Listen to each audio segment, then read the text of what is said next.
Des fois, il me posait la question, pourquoi vous mélangez tout le monde? Et les Banyamulenge et les Kagame.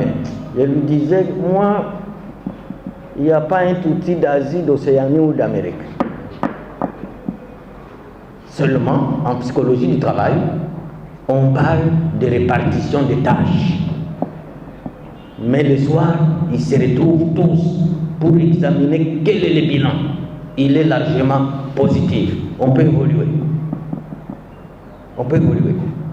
Alors, si le gouvernement congolais ne prend pas au sérieux la menace, nous les intellectuels, si nous ne prenons pas au sérieux la menace, si le peuple congolais ne prend pas au sérieux la menace, dans les 5-10 ans qui viennent, oublions ce pays. Oublions-le. Parce que le prof vous dit, le système d'encerclement. Qui peut s'imaginer que le Brazzaville peut vendre plus de 12 000 hectares au Rwanda? Et qu'en Centrafrique, la deuxième femme du président, c'est une Rwandaise qui était garde du corps.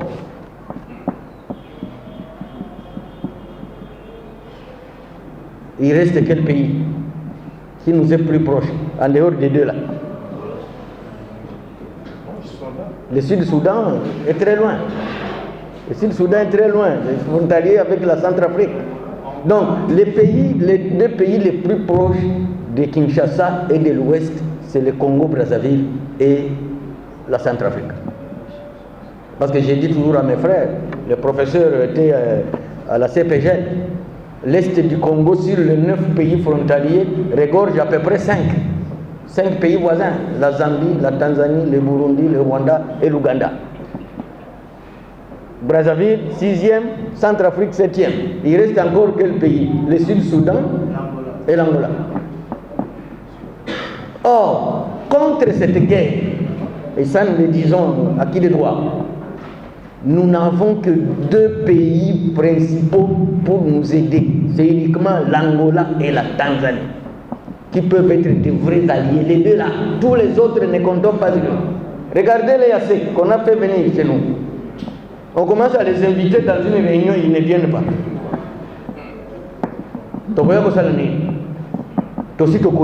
C'est ça le message. Alors, pour finir, pour pas que je monopolise la parole, j'interpelle nos médias, les médias congolais. Moi, j'ai un pays où je suis resté pendant plusieurs années, qui a connu une guerre, une grande guerre, c'est le Cameroun. C'est ma seconde patrie. Le Cameroun a fait face au géant Nigeria pendant plus de 10 ans. La guerre de Bakassi. Et le Cameroun a fini par gagner le procès. Qu'est-ce qui s'est passé au Cameroun face au Nigeria? Quand un seul militaire camerounais meurt au front, c'est férié. On ne travaille pas. On doit aller attendre le corps à l'aéroport. Et tout le monde attend le long de la route jusqu'à ce que le corps arrive à la morgue. C'est là où les Camerounais savaient que nous sommes en guerre. Il y a un militaire qui est mort au front. Mais nous ici, même si on tue 2000, est-ce qu'on est informé? Ce sont des mouches qui sont mortes. Cette inconscience-là va nous coûter cher. Cette inconscience va nous coûter cher.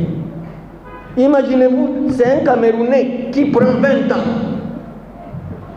pour fouiller le complot contre la RDC. Un Camerounais. Et je lui ai posé la question, vous avez déjà été au Congo? Non, non. Si je viens au Congo, on risque de dévier l'avion pour Kigali. Même certains membres du gouvernement congolais, certains se faisaient nommer sur recommandation de Kigali, ici. Des PDG se faisaient nommer sur recommandation de Kigali. Mettez-nous celui-là aux impôts, parce qu'on a besoin d'argent, et on mettait.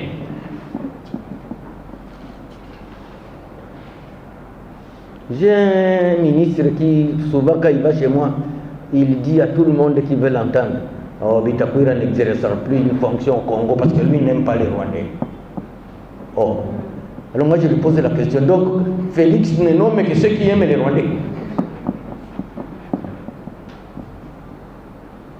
Médias, les médias en ligne, presse écrite, audiovisuel, radio, changer de comportement et de style et changer vos lignes éditoriales. Notre musique, c'est notre mort. Parce que c'est une musique vide. Peut-être Gims, hein? C'est Gims, on appelle Gims, non? Gims. Comment? Gims. C'est Gims, oui. C'est le fils de Yanana. Ah oui. Son fils, oui. Oui, j'ai suivi une femme dans les médias, les réseaux sociaux, qui disait que les Français, depuis que Gims a changé le style de musique, les Français ne l'aiment plus. Il est combattu, c'est ça que j'ai appris. Alors, donc, nous avons des grands noms de la musique. Les Fali Poupa, les Kofi Olomide, les Ferrekola, que j'aime bien d'ailleurs, je ne suis que sa musique, les Watanabe, les héritiers, ceux qui les connaissent. Il faut leur dire que Bitakwira a dit que votre musique est aujourd'hui inadaptée. Ici, les Congolais n'ont pas besoin d'écouter l'amour. Les Congolais ont besoin d'écouter comment Kagame doit disparaître. Comment il doit disparaître. Si Luambo vivait encore, je crois que lui aurait adapté sa musique. Ça, je suis sûr. Oh, la musique, c'est une grande voix. Une grande voix pour libérer un pays. Moi, j'étais ami personnel à Myriam Makeba. Je l'ai côtoyée pendant plus de 6 ans. C'est elle qui m'expliquait comment sa musique a contribué à 70% pour la libération des Africains noirs en Afrique du Sud. Parce que tous les concerts qu'elle faisait, il pouvait faire un concert d'1 million de personnes. 70% des revenus allaient chez les Maïmaï d'Afrique du Sud, qu'on appelait ici Zobukonto, la lance de la nation. Donc, nos musiciens ici, s'il y avait même moyen de boycotter leur musique pour leur dire changer de style, je leur dis, nous vous avons accueillis chez nous.